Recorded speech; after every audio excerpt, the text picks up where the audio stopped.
할렐루야. 예수 그리스도 이름으로 하나님 말씀 증거하겠습니다. 먼저 하나님 말씀 마태복음 15장 21절에서 28절 말씀 찾겠습니다. 마태복음 15장 21절 제가 봉독하겠습니다. 예수께서 거기서 나가사 두로와 시돈 지방으로 들어가시니 가난한 여자 하나가 그 지경에서 나와서 소리질러 가로되 주 다윗의 자손이여 나를 불쌍히 여기소서 내 딸이 흉악히 귀신 들렸나이다 하되 예수는 한 말씀도 대답지 아니하시니 제자들이 와서 청하여 말하되 그 여자가 우리 뒤에서 소리를 지르오니 보내소서. 예수께서 대답하여 가라사대 나는 이스라엘 집에 잃어버린 양 외에는 다른 데로 보내심을 받지 아니하였노라 하신대 여자가 와서 예수께 절하며 가로되 주여 저를 도우소서. 대답하여 가라사대 자녀의 떡을 취하여 개들에게 던짐이 마땅치 아니하니라. 여자가 가로되 주여 올소이다마는 개들도 제 주인의 상에서 떨어지는 부스러기를 먹나이다 하니 이에 예수께서 대답하여 가라사대 여자야 내 믿음이 크도다 내 소원대로 되리라 하시니 그 시로부터 그의 딸이 나으니라. 아멘. 오늘 이 시간에는 내 믿음이 크도다 하는 말씀의 제목으로 하나님 말씀 상고하고 같이 은혜 나누도록 하겠습니다. 오늘 본문 말씀 22절에 보면 예수님께서 가난한 여자 이방 여인이죠. 그 이방 여인의 흉악히 귀신 들린 딸을 치유하시는 이적을 행하십니다. 참 특이한 것은 오늘 예수님께서 이적을 행하신 그 대상이 이방 여인이라는 거죠. 그때 당시에 가나안 지역은 마가복음 7장 26절에 보면 우리 한번 찾아볼까요? 마가복음 7장 26절에 보면 같이 한번 읽겠습니다. 마가복음 7장 26절 시작. 그 여자는 헬라인이요 수로보닉의 족속이라 자기 딸에게서 귀신 쫓아주시기를 간구하거늘. 마가복음 7장에서는 그 여자가 헬라인이라고 이렇게 기록되어 있습니다. 그러니까 가나안 지경에 사는 헬라인인 거죠. 그런데 이 사람은 어느 족속이라고 소개되어 있습니까? 수로보니게라고 이렇게 소개되어 있지 않습니까? 수로보니게라는 말은 두 단어가 합성된 단어인데요. 수리아라는 단어, 여러분 잘 아실 것입니다. 오늘날로 말하면 시리아 지역이죠. 그 다음에 페니키아라는 단어의 합성어입니다. 그래서 여러분 잘 아시는 대로 이 페니키아라는 나라를 통해서 알파벳이 기원이 됐지 않습니까? 그런데 바로 그런 이방 여인이 예수님을 찾아온 것이죠. 어떻게 해서 이방 여인임에도 불구하고 예수님을 찾아왔을까요? 우리 마태복음 15장으로 다시 돌아와서 그 여자가 예수님을 찾아올 수밖에 없었던 정말 절박한 그런 사연이 있었던 거지요. 어떤 절박한 사연이 있었습니까? 내 딸이 흉악히 귀신 들렸나이다. 귀신만 들려도 정말 괴로울 텐데요. 흉악한 귀신이 들렸다고 하니까 그 딸의 정도가 어느 정도 심각했는지를 우리가 너무나도 잘 알 수 있습니다. 우리가 가족 중에 누군가가 특별히 부모 입장에서 자식이 아플 때 얼마나 괴롭습니까? 그런데 육신적인 질병도 문제지만 정신적으로 귀신이 들려서요. 소위 말하면 세상에서는 이제 미쳤다라고 이렇게 하지 않습니까? 그런 귀신 들린 상태에서 흉악한 귀신이 들렸다고 하니 이 어머니의 입장은 얼마나 괴로웠겠습니까? 정말 절박했던 거지요. 그런 상황에 있을 때 마침 소문을 듣게 됩니다. 그래서 마가복음 7장 25절에 보면 이에 더러운 귀신 들린 어린 딸을 둔 한 여자가 예수의 소문을 듣고 곧 와서 그 발 아래 엎드리니. 어떻게 해서 이 이방 여인임에도 불구하고 이 여인이 예수님을 찾아오게 됐습니까? 그런 절박한 사연 때문에 흉악한 귀신 들린 그 딸로 인해서 찾아오게 됐지만 사실은 그보다 더 중요한 것은 소문을 들었다는 것입니다. 어떤 소문을 들었습니까? 예수의 소문을 듣게 된 거지요. 예수님을 만나면, 예수님을 찾아가면 이런 흉악한 우리 귀신 들린 사랑하는 우리 어린 딸을 예수님께서 고쳐주실 것이다. 이런 믿음과 기대를 가지고 예수님을 찾아왔을 것입니다. 그런데 한 가지 더 놀라운 것은요, 이 가나안 여자가 예수님을 찾아와서 뭐라고 고백을 합니까? 우리 22절 한 번 더 읽겠습니다. 시작. 가나안 여자 하나가 그 지경에서 나와서 소리질러 가로되 주 다윗의 자손이여 나를 불쌍히 여기소서 내 딸이 흉악히 귀신 들렸나이다. 자기의 사연도 큰 소리로 고백을 했습니다마는 예수 그리스도를 향해서 뭐라고 고백하고 있습니까? 주 다윗의 자손이여. 성경을 어느 정도 아는 분들은, 그리고 우리 기독교 신앙을 어느 정도 이해하시는 분들은 어떻게 이방 여인이 이런 고백을 할 수가 있을까? 여러분 잘 아시는 대로 이런 고백은 아무나 할 수 있는 그런 고백이 아니지요. 어떤 사람들이 할 수 있는 고백입니까? 바로 다윗의 자손으로 메시아가 틀림없이 온다라고 하는 그런 믿음을 가진 사람이라야 이런 고백을 할 수가 있는 거거든요. 뿐만 아니라 지금 자기 눈앞에 있는 예수님이 그 다윗의 자손으로서 메시아로 오신 분이다라고 이렇게 믿을 수 있어야 되잖아요. 근데 사실 유대인들은 어떻습니까? 유대인들에게도 그런 믿음은 있었어요. 틀림없이 메시아는 다윗의 자손으로 이 세상에 오실 거야. 이런 믿음은 그때 당시에 유대인들에게 틀림없이 있었습니다. 그런데 문제는 정작 예수님이 메시아로 오셨을 때 유대인들은 영접했습니까?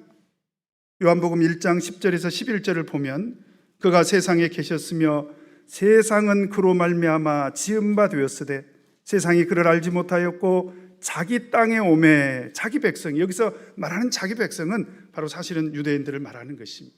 자기 땅에 오매 자기 백성이 영접지 아니하였으나.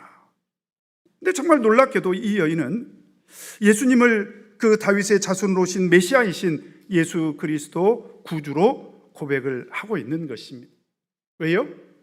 바로 흉악한 귀신 들린 그 딸의 병을 고쳐야 되겠다라고 하는 그런 일념 하나로 예수님을 찾아오게 된 것입니다. 정말 놀라운 일이고, 이 여자에게는 기본적으로 이방인이지만 대단한 믿음을 가지고 예수님을 찾아왔다라고 하는 것을 우리가 알 수가 있습니다. 근데 문제는 예수님의 반응이 어떻습니까? 23절 같이 한번 읽겠습니다. 시작. 예수는 한 말씀도 대답지 아니하시니. 이 여인은 얼마나 절박하게, 그리고 얼마나 간절하게, 그리고 얼마나 그 예수님을 찾아와서 반드시 이 병을 고쳐주실 것이다라고 하는 기대를 가지고 찾아왔겠냐라고 하는 것입니다. 그런데 이런 기대와는 정반대로 예수님께서는 아무 대꾸도 안 하시더라는 거예요. 예수님의 첫 번째 반응이 무엇입니까? 한 말씀도 대답지 아니하시더라.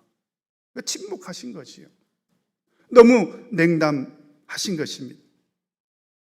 이 여자가 이방인임에도 불구하고 예수님을 찾아온 것은 오직 병을 고치겠다는 일념 하나로 큰 소망을 품고 찾아왔는데 예수님은 대답도 안 하시고 아는 척도 안 하시고 침묵하시기만 하는 그런 상황을 만나게 된 것입니다. 만약에 우리 성도님들이라면 어떻습니까? 얼마나 섭섭하고 얼마나 당황스러운 일입니까? 실제로 우리가 신앙생활 하다 보면 우리가 하나님 앞에 간절히 은혜를 구하기는 구하는데 하나님께서 들으시기는 들으시는 건가? 하나님이 대답이 없어요. 그리고 때로 하나님께서 침묵을 하시기도 하십니다. 막 그럴 때 어떤 성도님들은 섭섭한 그런 마음을 가졌을 수도 있을 것입니다. 아마 틀림없이 이 가나안 여자도 그런 마음이 있었을런지도 몰라요. 그런데 그런 상황에 있을 때 문제는 그 옆에 있던 제자들이 뭐라고 얘기를 합니까? 23절 같이 한번 읽겠습니다. 시작. 예수는 한 말씀도 대답지 아니하시니 제자들이 와서 청하여 말하되 그 여자가 우리 뒤에서 소리를 지르오니 보내소서. 이제 그 옆에 있던 제자들이 한마디 거듭니다. 한마디를 거두는데 뭐라고 얘기를 합니까?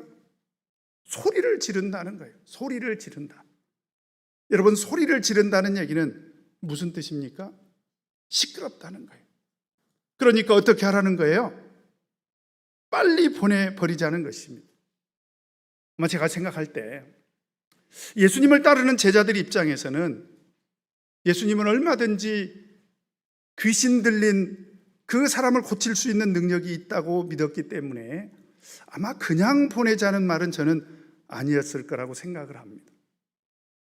그런데 고치더라도 그 제자들의 태도가 어떻습니까? 우리를 뒤에서 소리를 지르오니 보내소서. 이게 무슨 얘기입니까?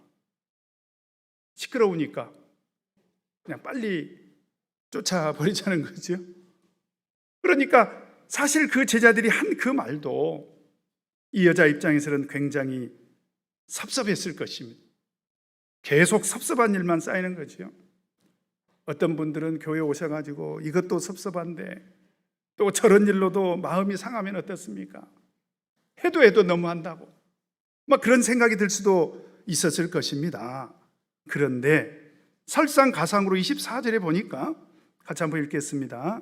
시작. 예수께서 대답하여 가라사대 나는 이스라엘 집에 잃어버린 양 외에는 다른 데로 보내심을 받지 아니하였노라 하신대. 지금 한동안 침묵하시는 예수님이 제자들이 예수님 너무 시끄럽습니다. 빨리 고쳐서 좀 보내보시게요. 이런 얘기를 하니까 갑자기 침묵하시는 예수님께서 이제 오랜 침묵을 깨고 드디어 입을 열어서 말씀을 하시는데 충격적인 말씀을 하십니다. 뭐라고 말씀하십니까? 나는 이스라엘 집에 잃어버린 양 외에는 다른 데로 보내심을 받지 아니하였노라. 이게 무슨 얘기입니까? 지금 가나안 여자는 이방인이지 않습니까? 그러니까 내가 세상에 와서 나는 이방인들은 상대하겠다 안 하겠다? 상대하지 않겠다는 거예요. 뜻밖의 말씀을 하시죠. 그래서 나는 이스라엘 집에 잃어버린 양 외에는 다른 데로 보내심을 받지 아니하였도다. 예수님이 그만 거절하고 맙니다. 사실 이방인들 입장에서는요, 예수님이 이렇게 말씀하신 그 내용에 대해서 어느 누구도요 사실은 반박할 수가 없었을 것입니다. 왜 그렇습니까? 그때 당시의 종교적인 형편이 그랬어요. 그때 당시에 유대인들은 이방인들을 전혀 사람 취급을 하지 않았거든요. 탈무드에 따르면 그때 당시에 왜 하나님께서 이방인들을 창조하셨을까? 왜 하나님께서는 이방인들을 만드셨을까? 거기에는 뭐라고 되어 있냐면 지옥의 땔감이 필요해서 그랬다는 거예요. 그게 유대인들의 관념이었습니다. 그럴 정도로 이방인들을 무시하고요, 그럴 정도로 이방인들을 배척했던 그런 유대인들 입장에서 오늘 예수님께서 나는 이스라엘 집에 잃어버린 양 외에는 보내심을 받지 아니하였다, 막 이런 얘기 들으면 그래, 내가 은혜를 구하러 온 것이 바보지, 그래 그냥 어쩔 수 없지, 이것도 팔자니까 그냥 받아들이고 그냥 살아야 되겠다, 이렇게 포기할 수도 있는 막 그런 상황이었을 것입니다. 근데 정말 놀라운 것은요, 이 여인이 포기를 합니까? 25절 같이 한번 읽겠습니다. 시작. 여자가 와서 예수께 절하며 가로되 주여 저를 도우소서. 예수님이 침묵하시기도 하고 제자들이 시끄러우니까 빨리 보내달라고 하니까 예수님께서 싫다, 사실은 거절하신 거거든요. 나는 이스라엘 집에 잃어버린 양 외에는 다른 데로 보내심을 받지 아니하였다. 거절하신 거지요. 고쳐줄 수가 없다는 것입니다. 이방 여인에게는 나눠줄 그런 하나님의 은혜가 없다. 아주 냉정하게 거절을 당했음에도 불구하고 이 여인은 어떻게 예수님께 나옵니까? 예수께 절하며 가로되, 엎드려서 절까지 했다는 거예요. 그만큼 간절하게, 그만큼 절박하게 지금 예수님 앞에 나와서 간구를 하고 있는 것입니다. 여러분, 그래서 여기까지 왔을 때 이제 우리가 하나 좀 생각해 볼 문제가 있습니다. 우리는 늘 하나님 앞에 은혜를 구하는 입장이지 않습니까? 때로는 하나님께서 침묵하실 수도 있고요, 때로는 하나님께서 거절하실 수도 있고요. 그래서 어쩌면 하나님으로부터 정말 냉대를 받는 것처럼 그렇게 생각이 들 수가 있는데, 그럴 때 우리는 하나님 앞에 나와서 어떤 태도로 기도를 해야 되겠는가? 오늘 28절에 보면 이런 단어가 하나 등장을 합니다. 28절 같이 한번 읽겠습니다. 시작. 이에 예수께서 대답하여 가라사대, 여자야, 내 믿음이 크도다. 내 소원대로 되리라 하시니. 소원을 이룬 거예요. 그러면 오늘 이 여인은 어떻게 해서 소원을 이룰 수가 있었는가? 어떤 처지, 어떤 상황에서도 물러서지 않았다는 거예요. 침묵하시죠? 그래도 시험에 들지 않았다는 거예요. 심지어 거절까지 당했음에도 불구하고 오늘 이 여인은 포기하지 않았다라고 하는 것입니다. 무슨 얘기입니까? 하나님 앞에 은혜를 구하는 자의 바른 태도를 오늘 우리들에게 가르쳐주고 있는 것입니다. 바로 이 여인은 하나님의 은혜를 구하는 어떤 태도가 있었습니까? 간절히, 정말 간절히 구하는 그런 믿음의 태도가 있었다라고 하는 것입니다. 그래서 시편 145편 18절에 보면 여호와께서는 자기에게 간구하는 자, 간구하는 모든 자, 곧 뭐라고 되어 있습니까? 진실하게 간구하는 모든 자에게 가까이 하시는도다. 하나님께서 어떤 사람에게 은혜를 주시는가? 다시 말하면 어떤 사람이 하나님의 은혜를 받는가? 어떤 사람이 마음의 소원이 있을 때 그 마음의 소원을 이루는가? 바로 진실하게 간구하는 모든 자가 하나님의 은혜를 받을 수가 있다라고 하는 것입니다. 정말 제가 생각할 때 이 가나안 여인은 정말 모범적인 그런 신앙인이라고 이렇게 볼 수가 있겠지요. 이렇게 간절히 예수 그리스도에게 간구를 했는데, 문제는 더 충격적인 말씀을 듣게 됩니다. 26절 같이 읽겠습니다. 시작. 대답하여 가라사대, 자녀의 떡을 취하여 개들에게 던짐이 마땅치 아니하니라. 누가 하신 말씀이에요? 성경에 제대로 돼 있는 건가요? 우리가 생각할 때는 은혜를 구하기 위해서 정말 예수님 앞에 간절히 나온 그런 가나안 여인에게 어떻게 예수님께서 이런 얘기를 하실 수 있을까? 근데 성경은 분명히 예수님께서 그렇게 말씀을 하셨다는 거예요. 자녀의 떡을 취하여 개들에게 던짐이 마땅치 아니하니라. 여러분, 사실 이런 말을 하기가, 아니 이런 말을 제가 오늘 옮기기도 참 송구스러운 것이, 지금 사람을 어떤 취급을 하고 있습니까? 개 취급을 하고 있는 것입니다. 얼마나 모욕적인 일입니까? 정말 하나님 앞에 은혜를 구하는 사람 입장에서는요, 참담한 생각이 들었을 것입니다. 저는 오늘 이 시간 우리 성도님들께 한번 묻고 싶어요. 우리 성도님들이 은혜를 구하기 위해서 신앙생활을 하고 있지 않습니까? 아마 오늘 저녁에도 하나님 앞에 나와서 하나님의 은혜를 구하기 위해서 오늘 성전에 나왔을 것입니다. 근데 만약에 교회 왔는데 내가 개 취급을 당했다. 개 취급을 할 일이 없겠지만, 예를 들면 오늘 이 가나안 여인처럼 자녀의 떡을 취하여 개들에게 던짐이 마땅치 아니하니라. 이게 무슨 얘기입니까? 이 얘기를 참 죄송하지만 그대로 한번 옮겨본다면, 너는 개 아니냐? 지금 그 얘기입니다. 개 같은 너에게 나눠줄 은혜가 없다는 거예요. 어느 누가 자녀의 떡을 취해서 개들에게 던지는 사람이 있겠느냐? 정말 청천벽력 같은 그런 충격적인 얘기를 듣게 됩니다. 여러분, 이 정도 되면 이제 어떻습니까?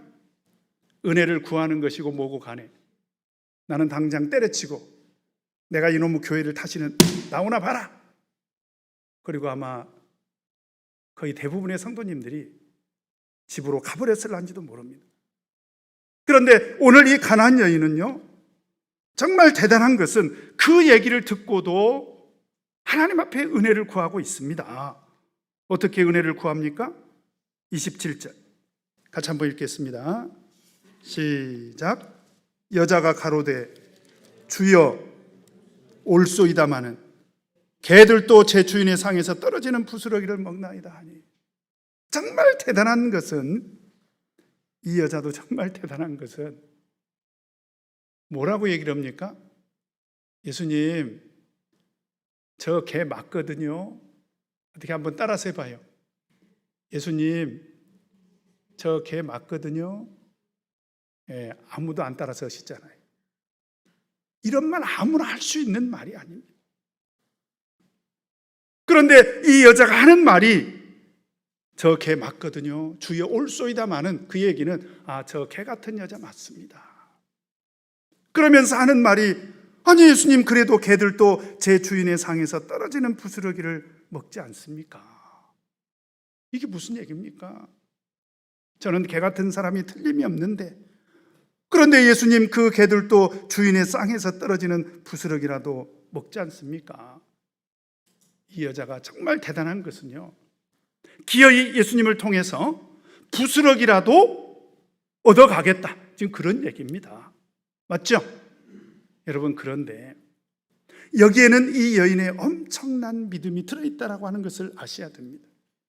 처음에 예수님이 침묵하셨죠. 그리고 예수님이 거절하셨지 않습니까? 그리고 지금 개 같은 사람이라고 개 취급을 하고 있습니다. 이건 굉장히 모욕적인 그런 언사로 정말 충격적인 그런 개 취급을 받고 있는데, 그런 상황에서 이 여자가 하는 말이, 제가 개 맞습니다. 주여 올소이다마는, 그러면서 예수님께 무엇을 구합니까? 주인의 상에서 떨어지는 부스러기라도 달라는 것입니다. 여러분, 여기에는 이 여인의 정말 기가 막힌 그런 믿음이 있습니다. 어떤 믿음입니까? 이게 중요한 거예요. 오늘 말씀의 주제죠. 예수님이 주시는 것이라면, 예수님이 주시는 것이라면 부스러기라도 충분하다는 거예요. 정말 대단한 믿음이지요. 그러니까 그 하나님께서 주시는 은혜를 얼마나 귀하게 여기고 있냐 이 말이죠. 제가 어렸을 때 그 부자들만 먹는 카스테라 빵이라고 있었어요. 혹시 기억하시는지 모르겠네요. 그런데 이 카스테라 빵은 빵을 떼면 그 밑에 종이가 있었어요. 종이. 그러죠? 그거 버립니까? 다 긁어서 먹습니까? 다 긁어서 먹잖아요. 그죠? 그거 부자들만 먹었는데 가난한 사람들은 부자들이 버린, 우리 어머니가 들으면 야 추접스럽게 뭐 하려고 그런 얘기하냐 그러실 것 같은데, 그랬어요. 부자들이 떼서 버리면 이걸 왜 버리냐고, 가난뱅이들은 막 긁어서 먹으면서 그것도 감지덕지다, 이런 시절을 보냈지 않습니까? 마찬가지로 오늘 이 가나안 여인은 하나님이 주시는 은혜라면 부스러기라도 충분하다, 이제 그런 믿음을 가졌다라고 하는 것입니다. 그러자 예수님께서 그 말씀 끝에 이제 뭐라고 말씀하십니까? 28절 같이 한번 읽겠습니다. 시작. 이에 예수께서 대답하여 가라사대 여자야, 내 믿음이 크도다. 내 소원대로 되리라 하시니 그 시로부터 그의 딸이 나으니라. 낫게 해주셨어요. 정말 감사하죠. 그런데 오늘 말씀을 들으면서 한 가지 좀 궁금한 생각이 드는 것은, 결과적으로 오늘 예수님께서는 은혜를 주셨죠. 그리고 결과적으로 그 흉악한 딸을 고쳐주셨지 않습니까? 그러면서 심지어 그 여자를 칭찬까지 하셨어요. 여자야 내 믿음이 크도다 내 소원대로 되리라. 어차피 이렇게까지 그 여자의 소원을, 그래서 은혜를 구하는 그 여자의 소원을 들어줄 것 같으면 그냥 처음부터 들어주시지. 왜 예수님께서 침묵하시고 왜 예수님께서 거절하시고 심지어 개 같은 사람이라고 이렇게 모욕을 주고 그렇게 하셨을까? 여러분 궁금하지 않습니까? 제가 생각할 때는 오늘 예수님께서는 이 여인의 믿음을 시험하신 것입니다. 왜요? 사실은 오늘 우리에게 주는 메시지가 있어요. 그게 뭐냐면 하나님의 은혜를 구하는 사람이라면 하나님으로부터 오는 시험도 참을 수 있어야 된다는 거예요. 그래서 야고보서 1장 12절에 보면 시험을 참는 자는 복이 있도다. 시험을 참아야 된다는 거예요. 그래서 하나님의 은혜를 구하는 사람들은 이런 여러 가지 종류의 시험을 참을 수 있어야 된다는 거예요. 그러면 적어도 이 여인은 지금 예수님으로부터 몇 차례 시험을 받은 것입니까? 처음에 고쳐달라고 와서 간구하니까 침묵하셨잖아요. 그 다음에 두 번째는 거절하셨잖아요. 그 다음에 세 번째는 모욕적인 말까지 들었지 않습니까? 이렇게 세 차례나 시험을 당했음에도 불구하고 이 여자는 어떻습니까? 이 시험을 잘 통과한 거죠. 그래서 야고보서 1장 12절에 보면 시험을 참는 자는 복이 있도다. 이것이 옳다 인정하심을 받은 후에 주께서 자기를 사랑하시는 자들에게 약속하신 생명의 면류관을 얻을 것입니다. 우리가 어떤 종류의 하나님으로부터 어떤 종류의 은혜를 구한다 할지라도 우리는 이 시험을 통과해야 된다라고 하는 것입니다. 그런데 사실 또 한 가지 궁금한 것은 아무리 그럴지라도 시험도 좀 쉬운 시험도 있고 어려운 시험도 있고 그러지 않습니까? 그렇지 않나요? 우리 시험 보는 학생들 어때요? 학교에서 시험이 너무 어렵게 나오면 짜증나지죠? 그러면 가난한 여자 입장에서 본다면 지금 하나님의 시험을 당한 사람 중에 이 정도로 가혹할 정도의 시험을 당한 사람 성경이 있습니까? 많지 않을 것입니다. 그러면 오늘 예수님께서는 시험을 하셔도 왜 이토록 가혹할 정도로 시험을 보셨을까? 한번 생각해 보세요. 예수님이 누구십니까? 예수님은 하나님이십니다. 하나님은 어떤 분이세요? 전지하신 하나님이시죠. 전지. 하나님은 모든 것을 다 아셔. 희준이를 딱 보면 다 보여.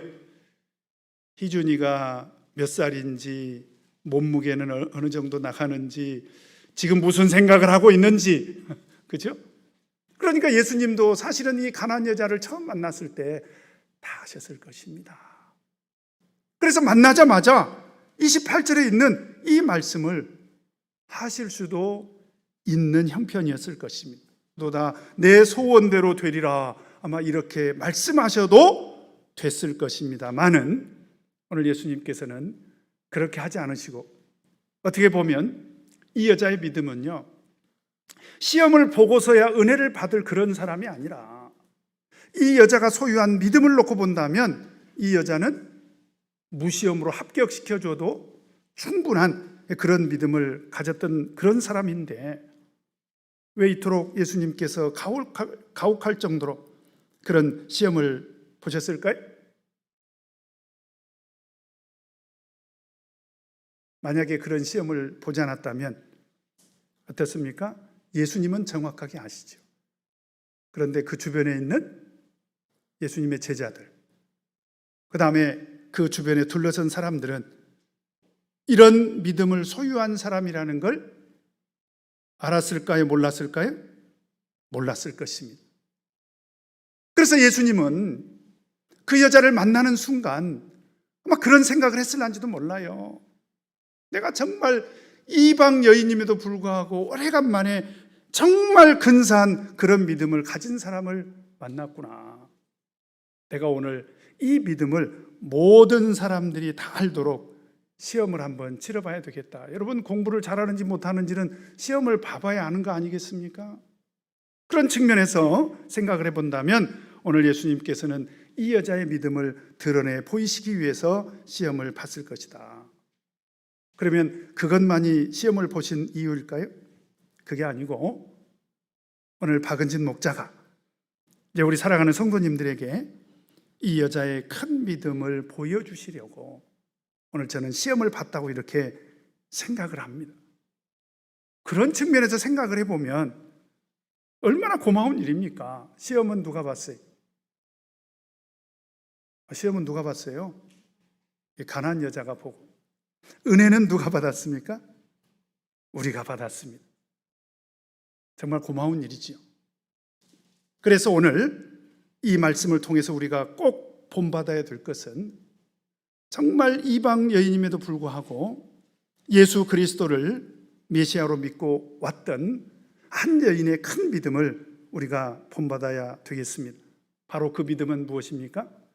어떤 형편에 어떤 시험을 당할지라도 하나님으로부터 오는 그 은혜를 반드시 끝까지 구해서 받아야 되겠다라고 하는 이제 그런 믿음을 우리 성도님들이 꼭 본받게 되기를 간절히 바랍니다. 이제 마지막으로 간증 하나 하고 마치도록 하겠습니다.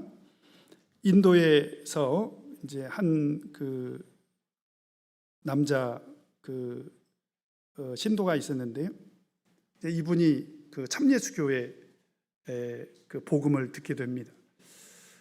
근데 여러분들이 인도에 대해서 뭐 다 잘 알고 계십니다만은 인도는 10억 이상의 인구가 있는 정말 그 인구 대국이죠.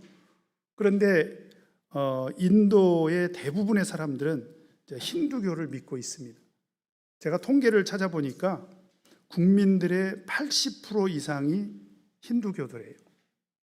뭐 그 중에는 진실하게 힌두교 신앙을 갖고 있는 사람들도 있고 형식적으로 믿는 사람들도 있겠습니다만은 어쨌든 전 국민 중에 80% 이상이 힌두교도래요.